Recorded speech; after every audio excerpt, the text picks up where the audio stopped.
This is the final chapter, but is this a satisfying ending to the franchise?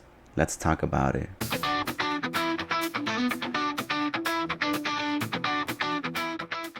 Hello everyone, welcome to Chewy Cinematic Talk, and today I will give you my honest review for TheConjuringLastRites. This is going to be spoilers free, so please keep that in mind, and as always I will give you my rating for the film in the end of the video. Paranormal investigators Ed and Lorraine Warren take on one last terrifying case involving mysterious entities from their past, an entity from their first case. They were young and ran from it.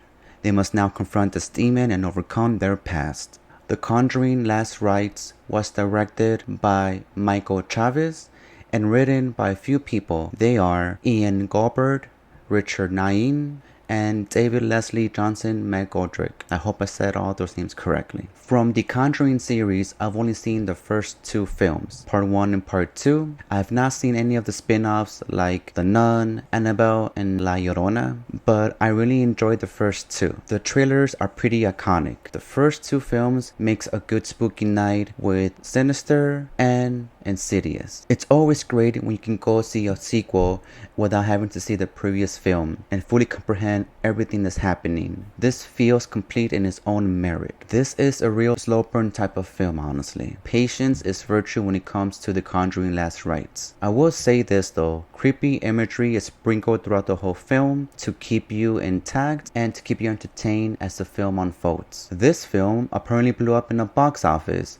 so you know what this means. This might not even be the end because, money talks. And to be honest with you, I did not see any of the trailers for this film at all whatsoever. I went to this film knowing that it was the last one, so I had to go see it right away. This leads me into what I like about the film the most. This film is a perfect way to start off the Halloween season. It sets the perfect mood for it. After all, it is based on true events. The intro gets you perfectly situated for the rest of the film. I was pretty shocked how the younger counterparts look exactly like Ed and Lorraine if they were younger. There are some funny scenes in this film to lighten up the mood before all hope is drained. This film is all about family, and it was neat seeing Ed and Lorraine Warren's daughter Judy also have very similar characteristics as Lorraine. This film has a good amount of jump scares and some creepy scenes that will give you goosebumps. The creepy imagery is always satisfying when it comes from the Conjuring films. This film made folks around me scream and shout from the scare jumps, which honestly is always fun to see and experience in person with the crowd. You get a little laugh after seeing people around you get scared or jump. That's if you're not laughing at yourself for also getting scared. There is a particular doll in the film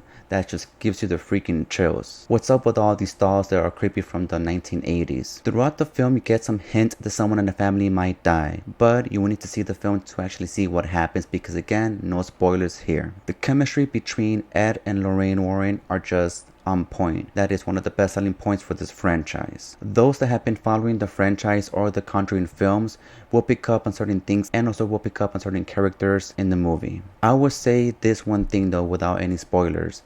This film goes full circle. But let's talk about the cast really quickly. Lorraine Warren was played by Vera Farmiga and Ed Warren was played by Patrick Wilson. And as always, they both did a phenomenal job. You believe everything that they are going through. You can sense the eagerness to know what's happening and you can sense the pain as well through their portrayal. They are honestly the main reason why I wanted to go see this movie. Again, I know it's the end, but these two are just phenomenal on screen and the chemistry is always on point and top notch. And of course the daughter of Ed and Lorraine Warren, which is Judy, and she is played by Mia Tomlinson. She does a great job here as well, and in my opinion she's a pretty good actress. You can also connect with your crave to become a better person. But right now let me go over the few things I did not like much about the film. This film is 2 hours and 10 minutes long, and I hate to say this, but you can feel how long it is. This film truly picks up an hour and 20 minutes into it,